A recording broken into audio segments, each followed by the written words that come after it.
So in the most non-traditional way, hello and welcome to the A.D.H.Deep-Dive, the show that's not about ADHD but is filled with proof it exists. My name is David Mund. I'm here with Emma Sheridan in her apartment.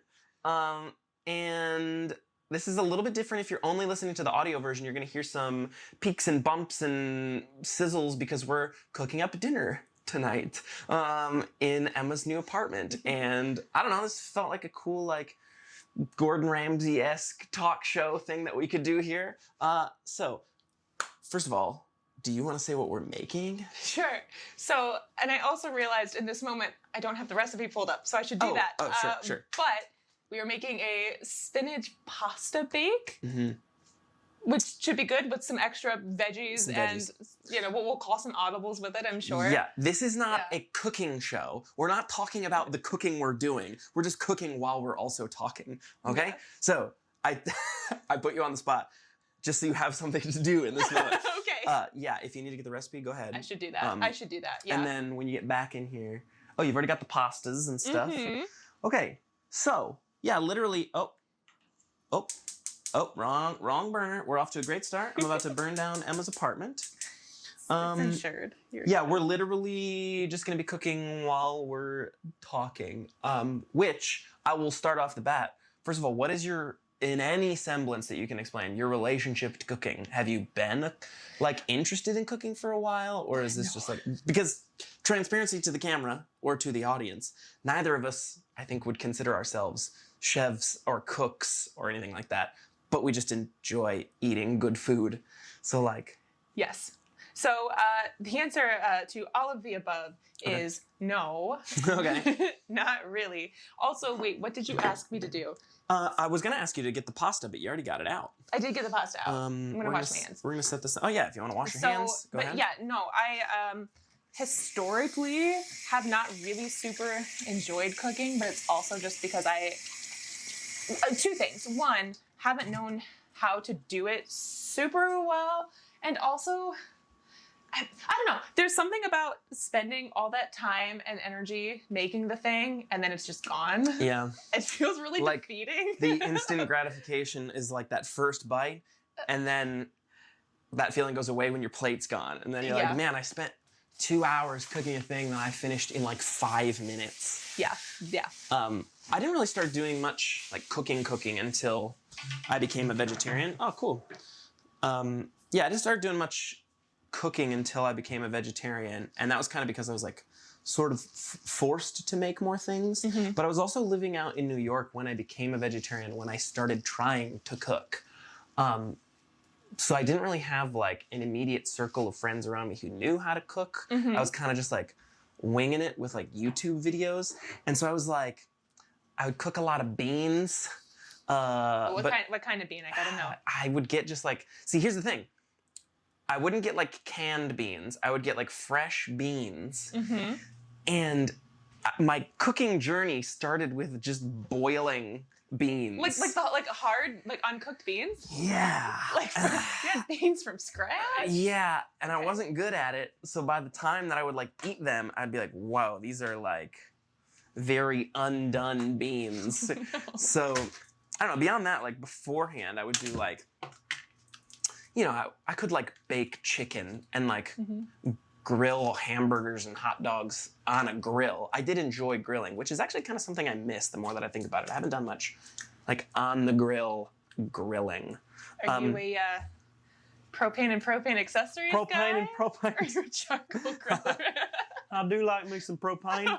Oh, God, I never really fucked with charcoal only because I felt like I wasn't smart enough you really were a propane. I was just a propane, like for real. Okay. Also, just because it's in front of me, am I chopping up these? Oh no, I just didn't want to. I didn't want to run the sink while you were talking. But if you that's fair. That's fair. I do have some denoiser on. Also, I said up front. This is kind of why I wanted to do the intro up front, because I'm like, you're gonna hear some background noise, and I know that this is a podcast, so most people are listening. So some of the audio, like, I don't know, sometimes I have this insecurity in my brain that, like, I've done all this work to make it look visually appealing, but then the audio isn't good.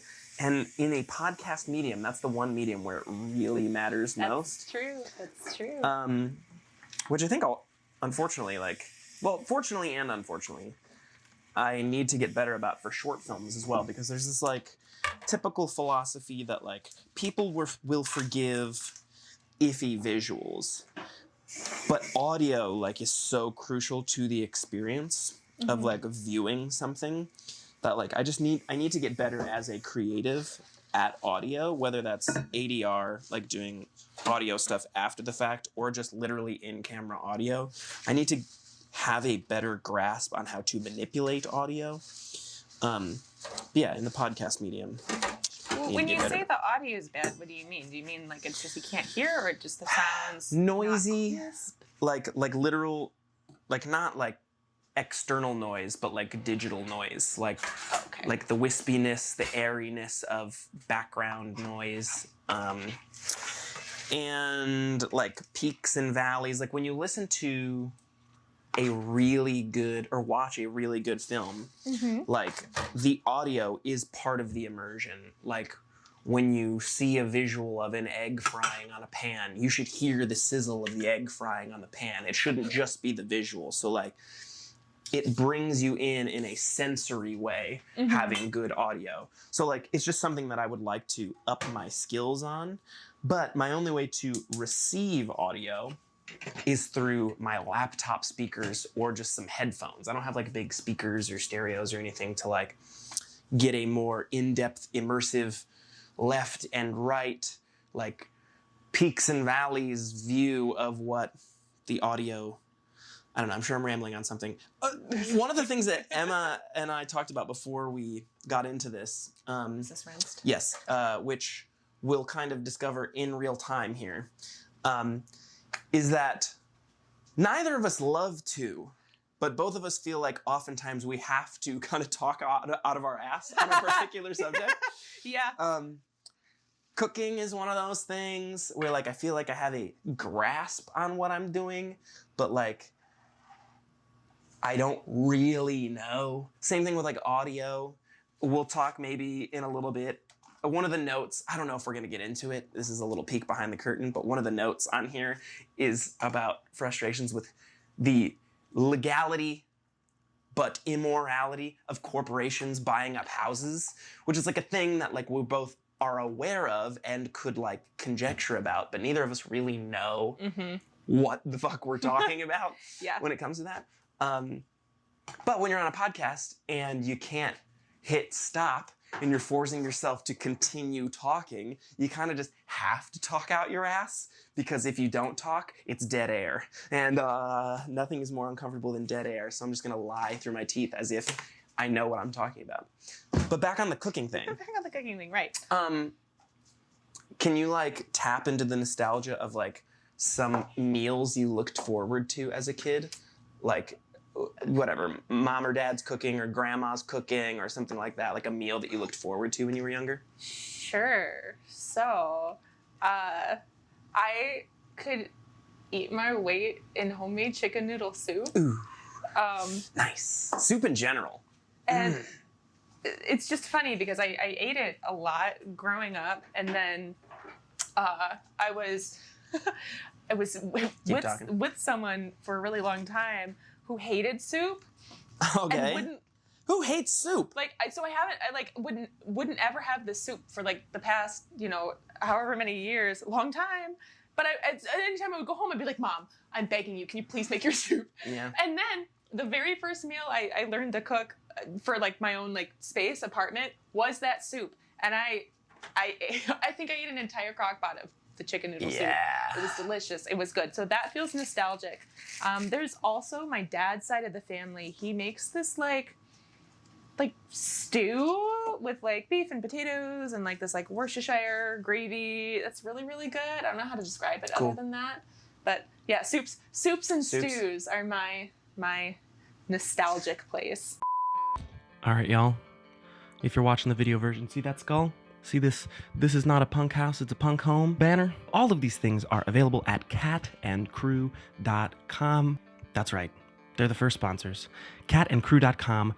Enter the promo code MONDAY, it's Monday, M-U-N-D-A-Y, to receive 10% off of your final purchase. purchase. You can get those koozies, you can get banners, you can get earrings, you can get coasters, you can get skull planters. I think it's really cool that they decided to give A.D.H.Deep-Dive listeners an exclusive deal. Because, you know, it's cool that we're building a little audience here and that you guys get to have some sort of special perks that nobody else gets. So if you aren't familiar with it yet, go to catandcrew.com, enter the promo code MONDAY, M-U-N-D-A-Y at checkout, get 10% off your final order. Okay, back to the show. I'll just say it outright. And if for whatever reason you are watching, Mom, I love you. Dad, love you. Other dad, love you. Nobody was really a good cook in my house. I feel like my dad knew his way around a grill. Mm-hmm. Like, they could grill burgers. Like, anything that was, like, kind of already done was, like, you know, my parents would buy, like, frozen patties, and then we'd grill up frozen patties. And that would be like, yes, we're having burgers tonight. But any, like, custom concoction, I feel like I liked when I was a kid because it's the only source of nutrient and calories that I'm getting. Sure. But upon reflection, they were not good. I always go back to 2 meals, both chicken-based. Okay. Does the term yellow chicken mean anything to you? That means nothing to me. It probably doesn't mean things to most people, but I literally think all it was it was chicken, like, basted in mustard. In mustard, okay. Yeah. This is what I'm saying. Like, I'm fine to talk negatively about Was it good as a kid, though? No. Oh, no. These two meals were not, just objectively were, like, meals I dreaded as a kid. Okay. And I think the rest of my family liked yellow chicken. But I think it was literally, like, chicken baked in, like, panko. Oh, like the breadcrumbs? Yeah, with, like, a mustard. I don't know. I think, I don't know, like, I see the vision. I just think mustard's not a very good flavor. Should I keep chopping up some? No, I think this will be good. Okay. Yeah. And then also, they did this meal. It was chicken and rice, but the rice would have, like, cream of mushroom soup in it. Wait, say that one more time. I know. No, because I think maybe I had something similar, but I didn't process that fully. The plate, when I get my plate, my serving, is a chicken breast sitting on top of a bed of rice mixed with cream of mushroom soup. Okay, I've actually had that exact meal and it slaps. So I think it could have been good. Yeah. I don't really remember, and even to this day, like, when I go over and cook for my parents, I have to, like, bring my own seasoning and stuff because my parents didn't really use anything other than, like, salt and pepper. I didn't either. So it was, like, not entirely flavorful, and then it was, like, just dry chicken, like, every time. Oh no! And even as a kid, I remember being like, "Oh, this is not good." And for years, I would, like, grit my teeth through it. But I remember for a while, I was like, this is bad and I'm not eating tonight. Which I can only imagine. You wouldn't eat? Yeah, there were many there was many times where I would just not eat because I didn't want to eat. Or I would then later, like, get something out of the snack cupboard. What you looking for? The veggies. The veggies. They are frozen. Oh. Which, again, for what it's worth, in the talking out of our ass portion of this podcast, I'm just literally steaming, then sauteing in some seasonings, some frozen vegetables. Get off my back, Gordon Ramsay. Yeah, I mean, as far as cooking goes, I didn't have much of a learning experience when it came to cooking because I would help my mom with, like, deviled eggs, which were fun, but, like, having them later as an adult, like, when my parents make deviled eggs, it's still just very heavy on the mustard. I was about to say, the common thread here is I think you just don't like mustard. But I do. In what context? I really like honey mustard. Honey mustard's different. You're right. Yeah, like straight up out of the bottle Heinz mustard. I could probably deal with it these days on like a hot dog or a hamburger, but as an ingredient, it's... You shouldn't have to deal with food, though. You know? You're right. I should just enjoy it. Yeah. And I didn't. So, there we go. I may have made a bit too much water because we're taking a little bit long on boiling that. Question on the water and the noodles. Do you want to mix little baby elbow noodles? Because I have half the Yes, box please. of that. That's okay. That was going to be my follow-up question. Is do you have? Do you just? Because I only saw this. I mean, we can just do elbow No, let's do them noodles. both. Unless you want the penne separately. Okay. Yes. I just have 2 half boxes. I like mixing noodles. Okay. So here's also the problem: is I don't have the big pan this time. I just have the little pan, and I don't actually know how much to make. Do you have tin foil? Shit, no, I don't. I just moved in. I don't have everything here that I need. Wow, interesting. So we're gonna make the pasta. I mean, ultimately, we could just... This is so janky, David, but I do have a metal pan. That you just put on top of it? Yeah. Yeah, why not? Okay. Yeah, I do that. Okay. Yeah, that's fine. Cool. See, again, we're just talking out of our ass. Yeah. We enjoy the process, but don't really know what we're doing. Which, speaking of, enjoying the process, but not knowing what you're doing, did you know that there are astronauts stuck in space right now? This is one of those notes that I brought up to Emma that I was like, I think I kind of want to talk about this on the podcast. And she's like, well, I don't really know much about it. So I don't know how much I can add to that. I don't know anything about it other than that conceptually, there are currently NASA astronauts stuck in space. I think... 2 of them? There's multiple. That's all I know. Okay. There's more than one. That's all I know. And even if it's just talking about how terrifying of a concept that would be, that's like what movies are made about. It's like we've got to send a rescue mission to get these astronauts back, but it can only happen on this certain like orbital cycle because you have to like catch the orbit of the Earth to like slingshot around. Have you seen Apollo 13? This might be one of my favorite movies. Oh my Love God. it. Yeah. Wait, just to be clear, there's so many space movies. That's the one with Tom Bruce Hanks. Willis and Tom Hanks and Ben Affleck. Yes. And were they? Yeah. Man. And it's good for that reason. Yes. And It's also like that is realistically where we're headed space travel wise. Like we know that certain asteroids and comets and meteors and whatever variation of that word carry like very rare minerals that are just like sitting there in our orbit that like if we can just land on these asteroids, you know, it'll start with robots and maybe we'll never be a human project, but like mining these asteroids. Oh no, wait, Apollo 13's concept was this asteroid was headed towards Earth. Are you thinking about Avatar? No. I'm just trying to remember because Apollo 13 comet headed towards Earth. No. That's where they went for the moon landing, and on their way back, the ship like lost like the I don't know, it was power or like the oxygen ventilation system, and they had to like MacGyver up a way to like make their oxygen work and then get back to Earth. And it was like super tense and crazy, but it's based on a true story. I think I'm mixing 2 plots then, because there's also a film with Bruce Willis and Ben Affleck where they land on there's like a meteor headed towards Earth. Okay. Or it is one of 2 things. Either it's a meteor headed towards Earth and they need to deflect it to move it away from Earth's orbit, or they're going on like a mining mission. Actually, you know what? It is the former because the plot is something we've actually just found out we can do as a species, is we like kind of half blow up the asteroid to divert it out of Earth's orbit. We just did that.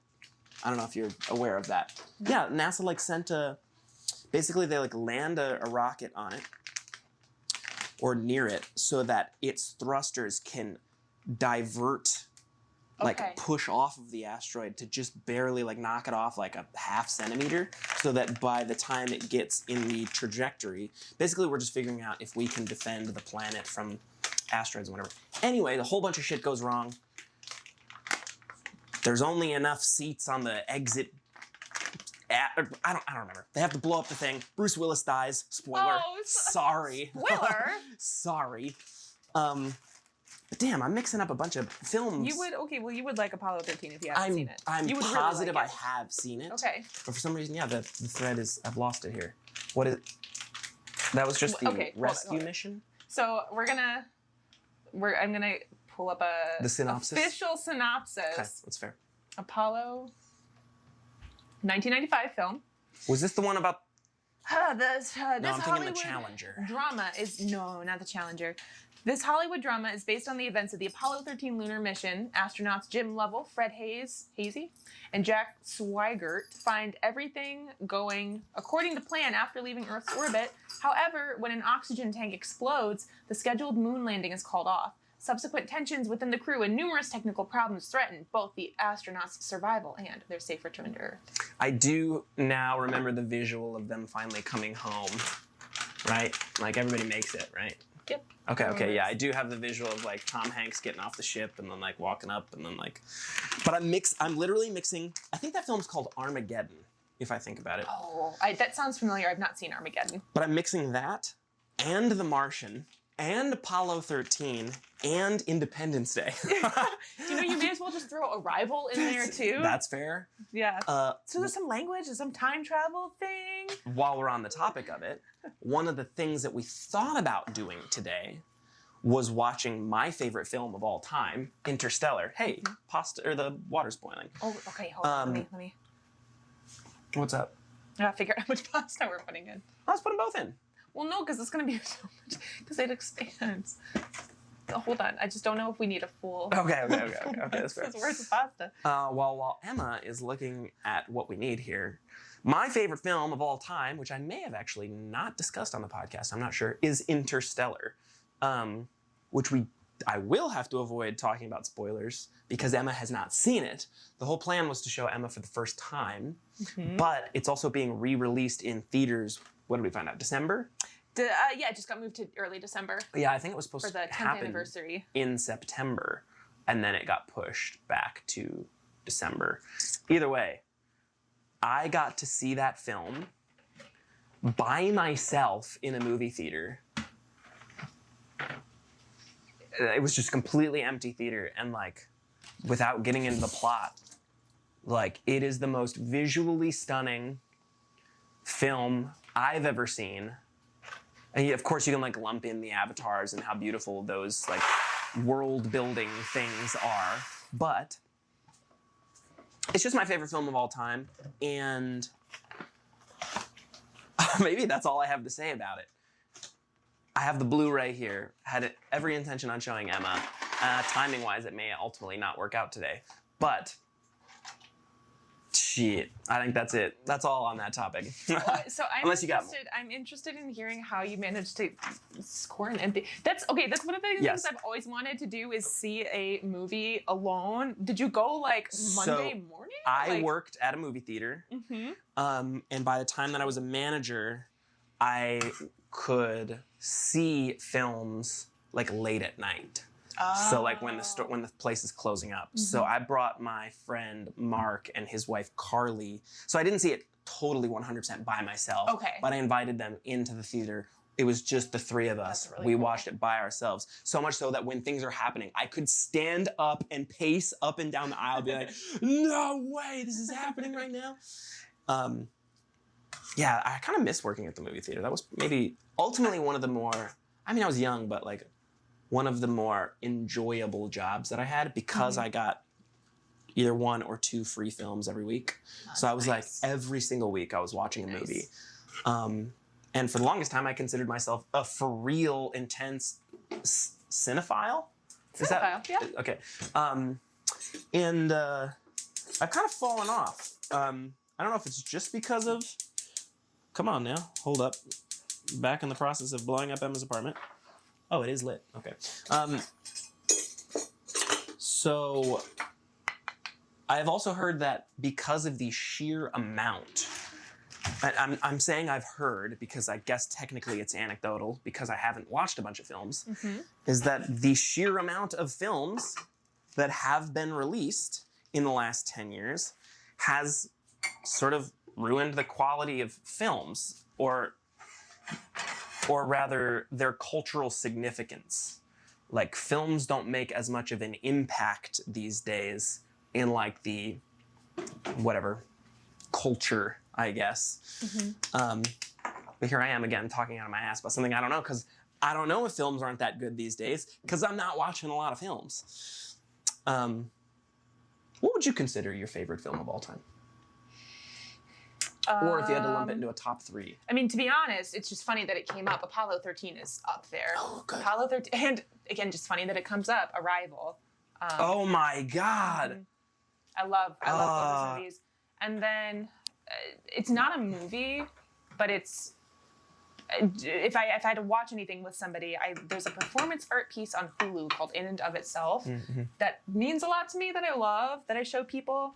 And then also just like from an enjoyment standpoint, Creep, the like horror movie, the A24 horror movie. Okay. Really, really good. I love that.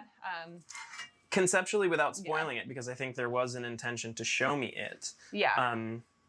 Can you kind of soft pitch In and of Itself? Or is that not really something you can do without the... It's hard. Sure. So it was a long-running New York City performance, one-man performance. And this man has a background in magic, but it's not a magic show. It's a autobiographical, immersive... Oh, that's too high. Tell me more. Right, so it's a, yeah, like autobiographical, immersive storytelling exercise with magic elements thrown in. Okay. And it's just amazing. It's one of the first experiences I've had where something has been so like outrageously cool and special and magical that I don't want to understand how it was accomplished, because I so badly don't want to like dilute that sense of wonder I'm feeling. Okay. And it's just good storytelling. It's good like immersive. It's just good art. I just like it a lot. Well, go ahead, sorry. And I really appreciate hearing everybody's perspective on the meaning. It's a like, I've watched it so many times now, and every time I pick up a little bit more on what he's trying to say, at least my interpretation of what he's trying to say. And you're saying this is an art piece, not a narrative film? Or is it a narrative film based on an art piece? It's not a narrative film. It's an art piece, yeah. Quick thing, do you have a lid for this guy or something that can be tossed over this guy? Because if you don't, no worries. I mean. Yes, but it is... I need the step stool. Another pan? Yeah. Oh. Sorry. You need the step stool. Is it something I can reach? No, okay, well, yeah, but no, hold on. You want the step stool? Okay. No, because it requires some digging because nothing's organized. Okay, all right. So hold on. Here, I'll block it. It's all on camera. Thanks. You're being filmed. Oh, no. You're just framing me. Okay, hold on. Wait, you can hold these, though, because I gotta get some stuff out. Sweet. Which one are you trying to cover? This one? The veggies, yeah. I don't think that fits. Okay. Actually, I'm sorry. Can you hold this? You're fine. Okay. Is this not the one? No.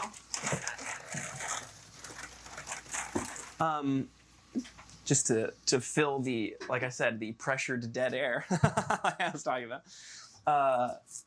Yeah, I feel like I had the space in my life to watch a lot of television, a lot of new series. Like in Netflix's, when streaming came around, like first 5 years, I was really like making it a point to catch the big series, like the ones that like culture caught on to. So the Breaking Bads, the Mad Men, the Walking Dead, all this kind of stuff where like streaming services picked them up as they were ending. Same thing with like films. But I've just kind of lost. Maybe it's good that I'm not quote unquote wasting my time, and I'm like finding more compelling things to do in my life to occupy my time. But as a person who wants to make films, I feel like I have a responsibility to watch more, and I just kind of don't. Is that a time thing or a desire thing or both? I think what happens is that when I do watch things, a lot of it is, as you know, I kind of discussed in my last episode, I watch a lot of news. Oh, a lot of what? News. Okay. No, I did not say nudes. I watch a lot of nudes. Yeah. Okay. Oh, sorry, Gus. Oh, yeah, my dogs are over here, by the way. I didn't say that on camera. Here, you want to show the people? No, I'm not going to do it. Oh. Okay, all right. You Well, should just wash your hands again. that's what I was saying. That's exactly why Yeah. I bailed on it. Come here, let's show the people. Let's show the Oh, people. there's the baby. Hey, big man. Yes. He's the little sous chef. And then Judah's laying down on the ground over there. Yeah, I just, I watch a lot of the wrong stuff. So, like, I watch a lot of personalities or, like, YouTube videos, Okay. which for a while was also, sorry, do you need the water there? No, you're good. Go for it. Which for a while was kind of cool because I was, especially around the time that I was making Penelope, the short film, which if you haven't seen it, check out Penelope on the @DavidJMund, youtube.com/@DavidJMund. I was watching a lot of short films, which are really fun, but it's in the same, Gus, go on, the same reason I don't have TikTok. It's that, okay, short, I just watched one. Now I'm going to watch another one. Now I'm going to watch another one. And things don't have the same resting significance that they once did, where like you sit down for a 3-hour experience to watch a Christopher Nolan film, where it's like, I'm just consuming too much short form content, which again is kind of why I don't want to have TikTok, because I'm already consuming enough. I don't need another app to make me do that. Also, because I watch plenty of Instagram Reels and YouTube Shorts, which is just TikTok 3 weeks later. You know. That that's what I was gonna say. Yeah. Whoops. Oh, we've lost half a zucchini. No. I think it fell to the side. No. Why is there a gap in between the freaking wall and the oven? Oh, you like really lost it. Yeah, like kind of went down there. But yeah, I can complain about my relationship to film and television all I want. I think the main reason is that I should be making more rather than consuming more. And the things that I do consume are the direct inspiration for the things I make. And if I'm only watching short bits of stuff, I only have inspiration to make short bits of stuff. Sure. I don't know. I'm going to clip this. One of the little notes that I have here, as I realize we just Sorry, saw keep that going. Emma just burned herself, I and did, she's it's going to try to okay. pretend like it didn't happen, but I'm not going to let it slide. One of the things that we talked about before I got here. Oh, I can hear you. No, I realized I heard buzzing. It's my own phone ringing. Anywho, I've brought my dogs over here.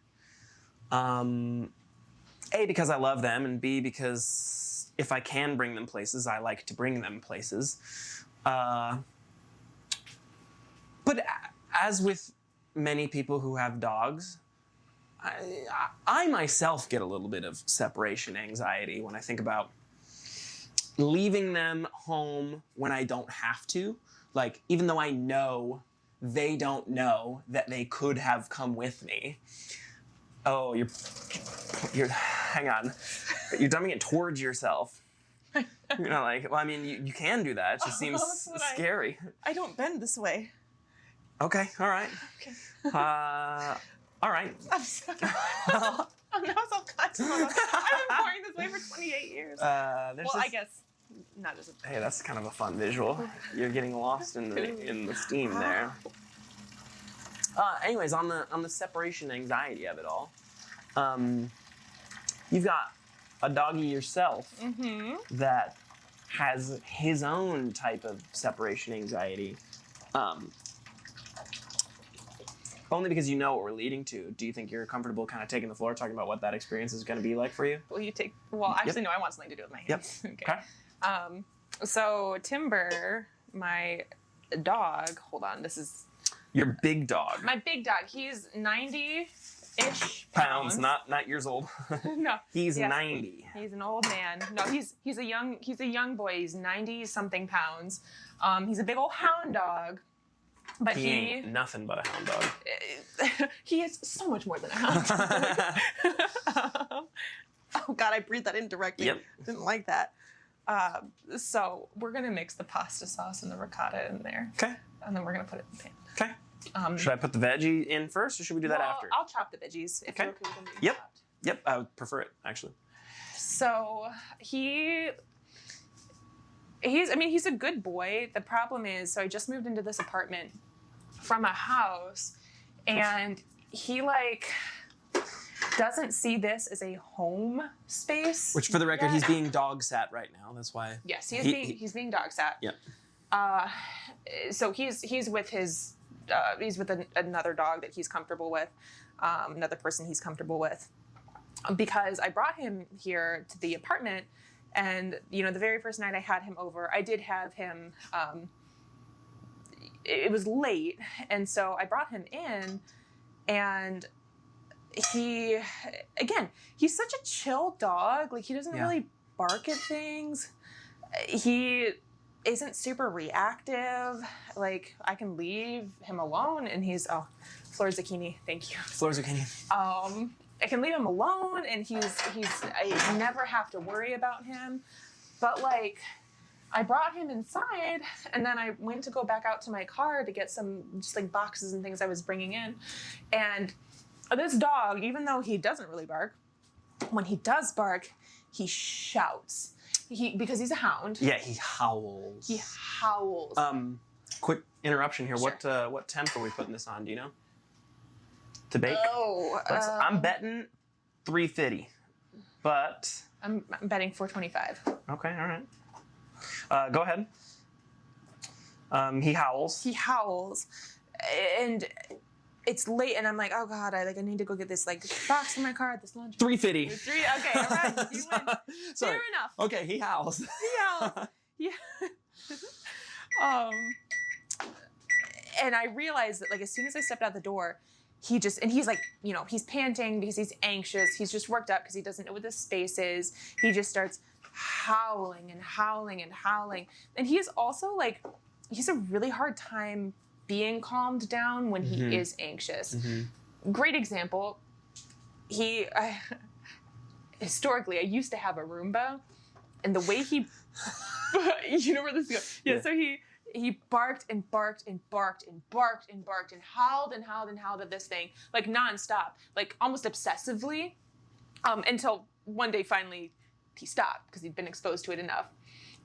And the next time that happened was when he met David's dog, Judah. Yeah. He treated her like the Roomba, but it became, which I don't even know if he thought she was a real dog or what was going on there. But not to step on your story, but my observation of that was, so I brought both of my dogs over to meet Timber, and when they were all outside kind of having their moment, it was kind of like Timber saw himself at the dog park. He was like, okay, great, we're playing around. But then I brought the dogs inside, and he just kind of he didn't in a mean way hover. He's a gentle dog. Yeah, but he kind of did this I'm gonna follow you wherever you go and see what's going on. But very fixated. If Judah moves this way, Timber goes this way, and whoo, and then she moves again. What was that whoo, over and over and over again. Which I'm talking about that obviously comically. I totally see it as just a normal thing. He just did it. It's not problematic. But the thing, it was problematic because then we couldn't get him to stop. Right. It's like a doom spiral. Judah had to leave because he would not stop for 30 minutes. Yeah. And I'm like, dude, you gotta drink water or something. Yep. But anyway, so he starts doing that here, and I'm like, it's midnight. I cannot get kicked out of this apartment. I just got here, and also beyond just my own whatever comfort, wanting to be in good graces, I also know that I have neighbors who are trying to sleep, Which means I shouldn't howl. Which means, yes, they're very much that. And then, oh God. Ooh, that scared me. And then also, I just want him to be comfortable and not anxious. Yeah. So, we are. I have to work on like helping him with separation anxiety. So like a couple different things I'm trying. Well, this weekend I finally have a weekend free. Okay, sorry. I know this is. Keep on talking. Okay. I listened it for It you. wasn't even well lit. For the audio listeners, I was just asked to open a jar, which, Oh, that's right. I forgot. in the world of toxic masculinity, is the coolest thing I could ever be asked to do. So, I have a coworker who is just the absolute best, and they were. Can I throw this out? You trying to keep it and rinse and recycle and all that? Recycle it, Okay, yeah. that's fine. They were looking up like separation anxiety training on my behalf over the weekend, which was really considerate. Aw. Yeah, because I had been asking them. They've got cats, and they use like a hemp, like CBD something gummy to help calm their cats when their cats are like being a little bit too much. And so I was asking, hey, what brand is it? Do you like it? Do you recommend it? Does it work? And they're like, yeah. So they looked it up for me, and I bought some for Timber that I haven't tried yet because I don't want Timber to be drugged out all the time or sedated all the time. If there's anything that can help him, even if it's just for him, just relax a little bit while he's getting acclimated. Otherwise, I'm in the market for that. And then, so I came in today after having been out for the past 4 days. And they were like, hey, like I was looking it up while you were gone. And they said they found a YouTuber who does separation anxiety training, which again, can't stress enough. This was very, very thoughtful of them to be doing. Definitely. And I guess it's very tedious, but you have some kind of really special treat that's just for when you're gone. So it would be like if Gus had the separation anxiety and he'd never had a lick mat before, and the first time you ever made a lick mat for him would have been like when you left. Mm-hmm. It would be something like that. So I need to find something unique for Timber that is just for when I step outside, and like I give it to him, and I start by like giving it to him, then I step outside the door for like 15 seconds. Like not enough time for him to even clock that I'm gone or like really understand that he needs to be freaking out, and then I come back in. Whatever, cool, we go about our day. And you just do it over and over and over and over, and like gradually lengthen the time that you're doing that. I mean, it may be a bit graphic in the context of animals, but the boil the frog concept. You know what I'm talking about? Yes. Okay, yeah. Yep, the boil the frog concept. Yeah. And so it's not, and I've heard something similar. Can you pass me that ricotta? Yeah. I've heard something similar with training dogs to. Do we need any of this? I did put some in. Okay. Yeah, but we can add to taste later. Yeah. Like training dogs not to like lose their minds when they're in the car it's boring, but a lot of dog training is just boring. Is you just take them out to the car and you sit with them in it for 20 minutes, 30 minutes, an hour, then you go back inside, and that was all you did with the car. Yep. And it doesn't create like an association with like going a specific place or whatever. So yeah, I'm gonna try that this weekend. I'm picking him up Friday, and I'm going to be doing nothing except just being with him here. And then Monday I'm taking him into work, so that'll be good. So I'm not. It's like a soft leave because he will be coming with me to the place that I'm going. So. Which, just to address that, Emma does that part often. Yeah. Every other Monday he's in with me. Yep. Yeah. So God, I'm hoping for the best. I know it'll be fine, but I just like feel the time crunch of it all, because like he needs to be able to feel comfy here, and I can't talk to him and tell him like, hey dude, it's gonna be fine. Right. I just have to work with him with his little doggy brain, which I'm stressed about. But so does the anxiety for you come more from his anxiousness or the consequences of him not being able to chill? The consequences of him not being able to chill. Yeah. Which is also his anxiousness. Like he needs to be able to be calm so that he doesn't stress himself into oblivion, but then also like where's he gonna go? He lives here, or he will be living here. So yeah, it just has to work out. This YouTuber isn't Caesar Milan. I don't think so. No, Okay. I think my coworker is likely familiar with them, but they found. There's just anecdotally, there is, I don't know, I feel like memes ruined Caesar Milan. Obviously, that guy's got some skills, like if he made a career out of dog training. Mhm. But some of the ways I've seen him train dogs are more based in physicality, which like Sure. bums me out sometimes. Like, I don't know. It does objectively suck that we cannot verbally convince our dogs that they are okay. Like, if only our dogs knew, or if only dogs in general knew that, like, I'll be back, like, I'm coming home, don't worry, you're not being abandoned. But man, when they think that they're being abandoned, yeah, they howl. Ooh, this looks so good. I will hold the bowl if you pour it out. Yes. For some reason that's not working, so I just want to make sure that's still rolling. Oh, you're holding the bowl while Yes. I see. It's just very heavy. All right. This is simply for the visual. Wait, can you point it towards this guy? Oh, okay. Yeah. What angle? Should I be on the other side? No, I just want that. Yeah. The spout. Simply for the visual, because we're just going to hyperfixate on this. We are now pouring here. Can I now mix this bottom? Because I think a little bit of the stuff on the bottom didn't get too much ricotta. Yes. Yeah, I'll do it. Okay. Yeah, we're now getting to the baking portion. We've got our veggies, a little bit of zucchini and broccoli and cauliflower and yellow squash with some spinach and penne and elbow noodles. Mostly. Okay, see, but here's what I was talking about, because I think this is too much for this dish.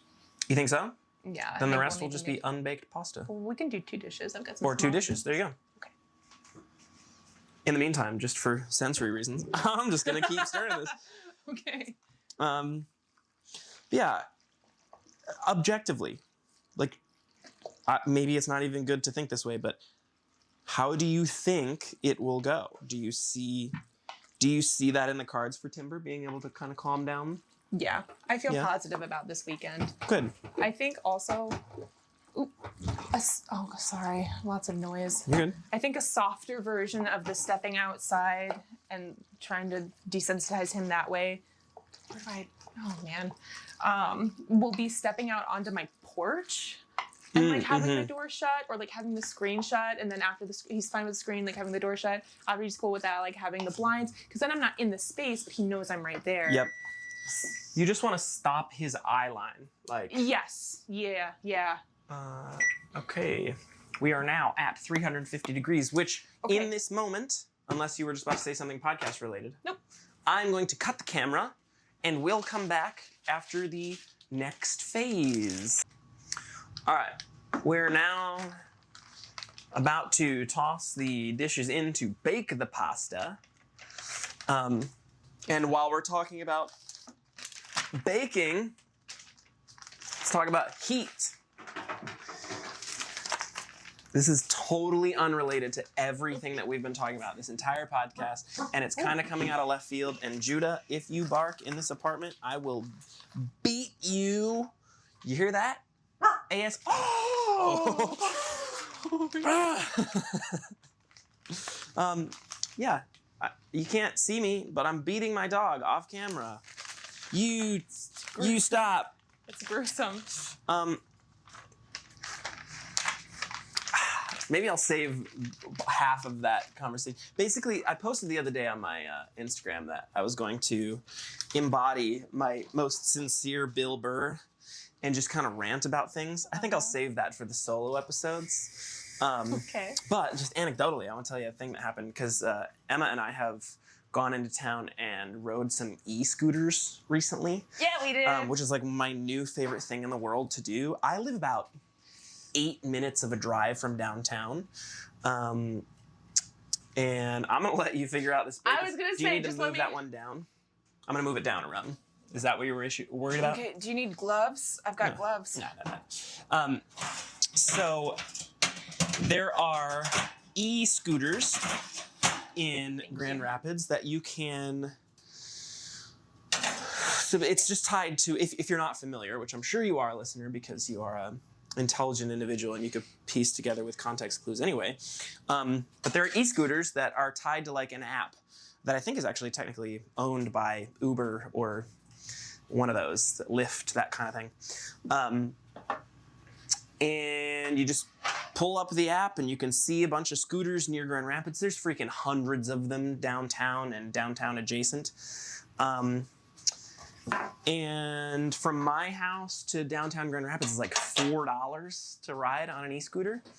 And it's just kind of a nice thing to do to like appreciate the good weather and like have some wind in my non-existent hair and, you know, that kind of thing. I'm not ashamed. That's fine. Although I could go on a total separate tangent about how I kind of wish I had hair, and I thought about this the other day. Okay. Damn, now I got like 4 different ideas of things I want to talk about Let it on all the solo out. episode. Well, part of that is just me having hair, but I'm not going to talk about my desire to have hair. I'll do that on another episode. But the other day, I went downtown to like shoot some stuff that was happening like in preparation of Labor Day. There was like some stuff happening this weekend, so like there were some vendors downtown, and like musical performances, and just downtown was abuzz. And so I took my friend Casey, who's also been on the podcast. Casey and I went downtown on scooters and buzzed around, and then we'd park a scooter, and then we'd walk around, pick up another scooter, ride that for a bit, park it somewhere, maybe walk around there. And this happened 3 separate times. And on the 3rd time, I was in a spot where I didn't have great service. And so I had technically paid for the scooter to unlock it, but it had not registered, the scooter had not registered that like, I'm here to pick it up. And so it happened 3 times in a row where I like tried to connect, but it wouldn't connect. And if you can see where this is going, great. But if not, at this point, I get a phone call that I ignore. I'm like, get out of the way, whatever. Telemarketers have been happening to an insane degree, so I've just been swiping away every unknown call. And if it's important, you'll leave me a voicemail. Well, they didn't, so I assumed it was unimportant. And now I'm like kind of raging at the scooter. I'm like, what the fuck is happening? Like, why is it, like it's telling me I've unlocked it from my phone, but it's not telling me I've unlocked it from the scooter. And I've tried multiple times. So now, again, in the middle of all this, the same number calls me back, and I swipe it away. I'm like, whatever. And I see, if you've got an iPhone, you'll know that when someone is leaving a voicemail, it tells you that they're leaving a voicemail, so you can like track it. You can actually see, like, in your voicemail inbox, it being dictated. So like in real time, you can see what they're saying. Oh. Hello, this is the MasterCard Securities and Fraud Detection Center. We've noticed some suspicious activity on your card. So my card got locked because my service was so bad that it thought, like the first transaction went through as a charge, because what'll happen is like, they'll like preemptively charge you like $7 and they'll put it on like a hold. Judah's rolling around. Do you see that? Okay. I was like, is she okay? I just hear she's just panting. rolling around on her back. She appreciates this carpet as much as I do. We don't have carpet in our apartment, so like, but yes, so because of the service, it was charging me, but it was not unlocking the scooter. And I had tried like 5 different times. So they saw it as $7 transaction, $7 transaction, back to back to back. And so they shut my card off, which meant I got stranded downtown with no scooter because I couldn't unlock it. My app didn't work anymore. Oh no. And so my card got shut off. My PayPal wasn't working because my PayPal was tied to the card. Ultimately, this has no like grandiose ending other than like Casey had to unlock a scooter for me on their app. But I love those scooters so much that that particular moment, I think, has influenced me. I'm gonna buy my You're own. gonna do the I scooter? gotta do it. I've been Okay. talking about it since when Emma and You I have rode been. around. We were talking about the possibility of like, Mhm. I found some like cheap-ish ones because you don't want like super cheap e-scooters because then some of those wheels are like plastic and like that's the, a like, bumpy ride. actual, like an old like razor scooter type. Exactly. Okay. And like, it's fun if you're like riding around your neighborhood as a small child, Mhm. but as a 30-year-old trying to ride breakneck speed into downtown, that ain't gonna work. Hi, Judy. Are we done cooking? She's like, I want to see the water heater. You want to be on camera?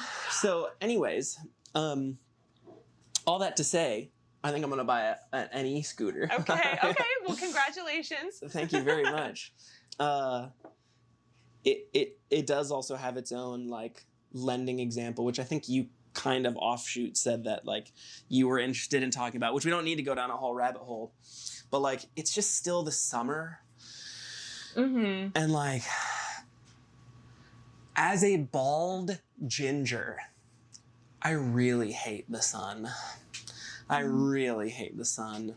So much so that like I don't even like going to the lake, which it has its own like subcategory reasons. Like I worry about that like stereotypical like bacteria, like what is it, brain eating amoeba Oh my that you God. can get from like a lake. Yeah, me too. Do you I- have lake thoughts? I hate the lake. Yeah? What are your lake thoughts? Respectfully, I hate the lake. I've been to the lake maybe twice since living in Michigan.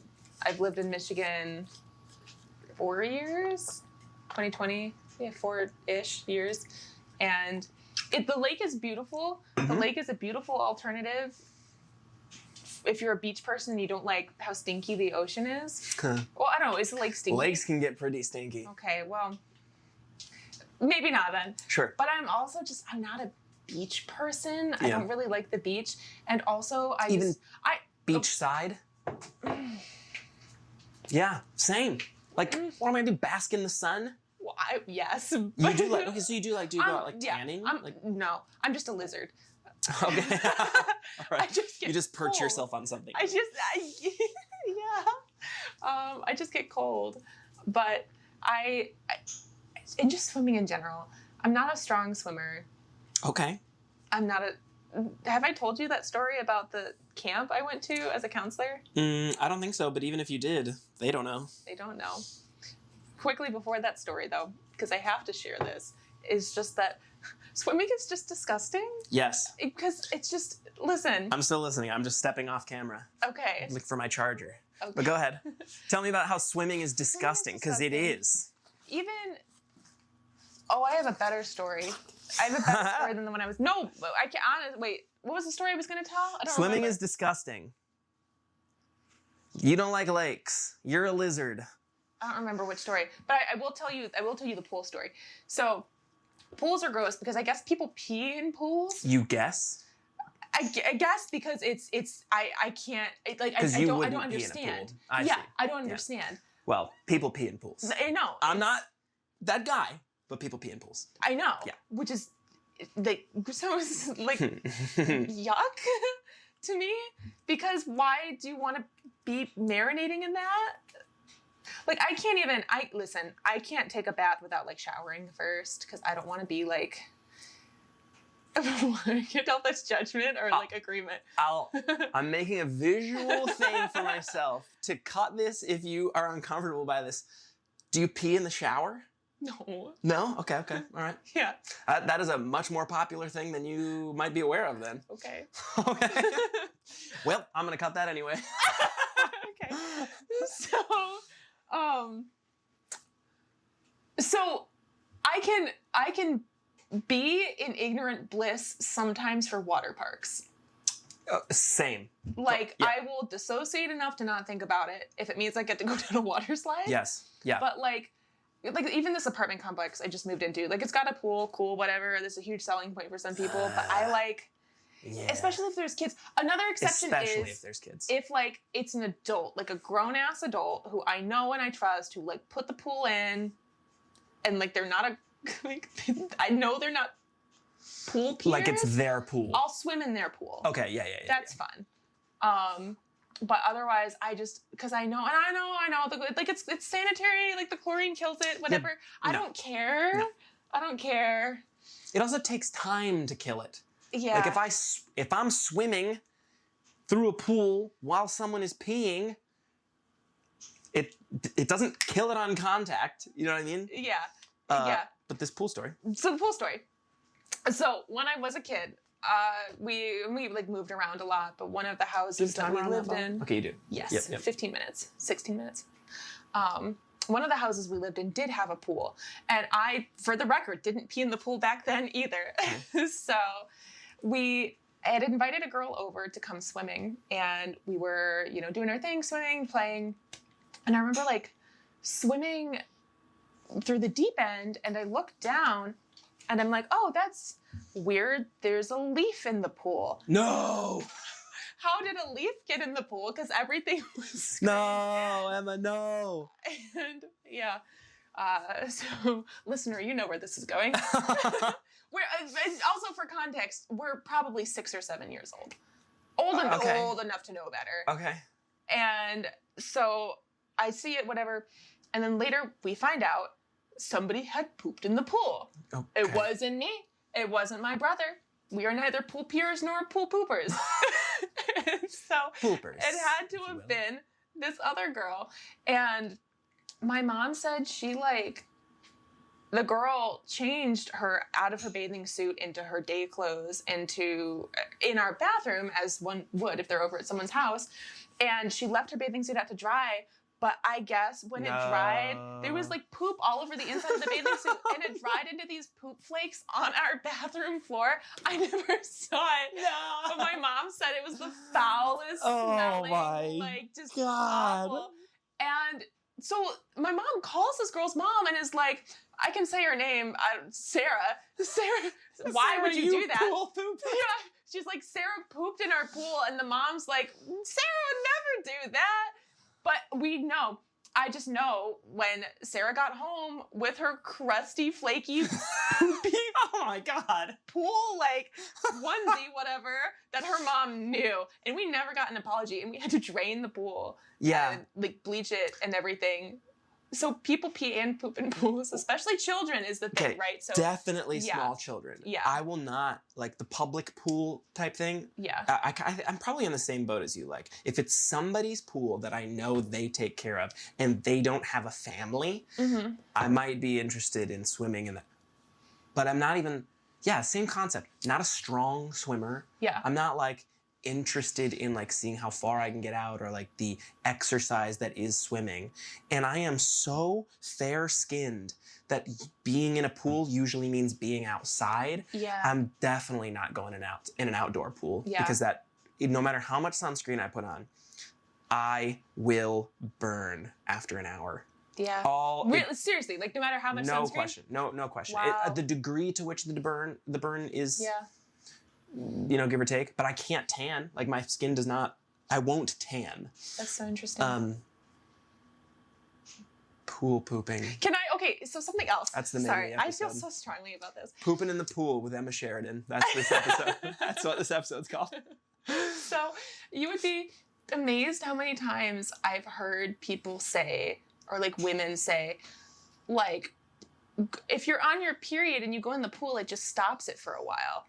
But it doesn't stop it. It just dilutes into the pool. And like, again, no offense, I guess, but like if you do that, like please don't bleed into the pool. It's all the fluids. It's the poop, it's the pee, it's the period blood. Like, yeah.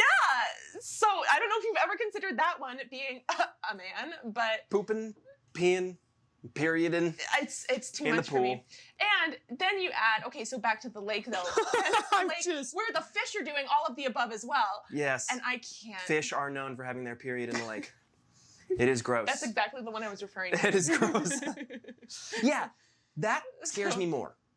Like, honestly. With fish periods. Fish periods. It keeps me up at night. What scares you? No, just the bacteria of even though conceptually it's like what the natural earth it's more safe or something like that than chemicals. But it's also natural to get eaten by a tiger, and I don't want that to That happen is either. so true. So, Yeah, that's exactly it. Lakes are gross because of bacterial reasons from like microorganisms. Pools are gross because of humans. Like there is no body of water that I enjoy so much that I'm willing to swim around and definitely not put my head under. Yeah. The one exception to that is recently. But I guess not even super recently, within the last 3 years, when you might have even been there at the Grand Hotel when we went to the pool. That was the last time I've been swimming. Yeah, I really wanted to go swimming with you guys specifically. Yeah, it was like a shared experience. That part of the pool was adults only. Like, wow, allegedly. Was it not? Like not the part down by like the water slide and stuff, but like the upper part. I don't remember. Yeah, I think that part's supposed to be adults only. I'm so sorry. I think like the train of thought in my head was like adults only means nobody's peed in it, but the allegedly was that. But sure, yeah. So sorry. That's right. I think you're right. I You're still right. was just thinking about there's probably adults who peed in here. Almost definitely. Yeah. Were you there the year that somebody by the pool was like, "What do y'all do?" And we're like, "Oh, we were the superheroes and princesses." And they're like, "Oh, we saw you. Can we buy you drinks?" Were you there that year? They bought like everybody at the pool I don't drinks. think so. It was on our last day on the way out. Oh, that's so nice. No, I don't think so. Anyways, don't poop in the pool, people. Please. People, don't pee, poo, or period in the pool, people. Period. Please? Please. Their response? Probably. Probably not. All right. Okay. All right. Okay. And with that, I'm sure there's many more things that we could talk about. This was just a fun little experiment in having a little cooking sesh and recording it while we were doing it. Who knows how it's going to turn out, but it's definitely going out to the public. So, do you have anything that you want to plug? Anything you should recommend? In this vein of like, I'm sure you would recommend the art piece that you were talking about. Oh yes, in and of itself on Hulu. Okay. Is I think a must watch for people. Also, this is random, but on the like topic of must watches, must reads, The Gift of Fear is a really, really good book. Okay. Unrelated to pooping in pools, but to be fair, crazy people probably poop in pools too, just like you and I, and you gotta be able to find which ones are actually dangerous. Crazy people are people too, and we all poo. Just a small percentage of people poo in the pool, and if you poo in the pool, you are, by definition, a crazy person, in my opinion. And with I was gonna try to beat you to the outro.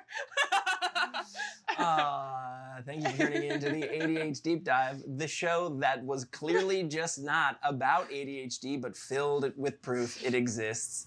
My name is David J. Mund. This is, if you would like to say your own name. Sure. I'm a Sheridan. This is Judah Mund.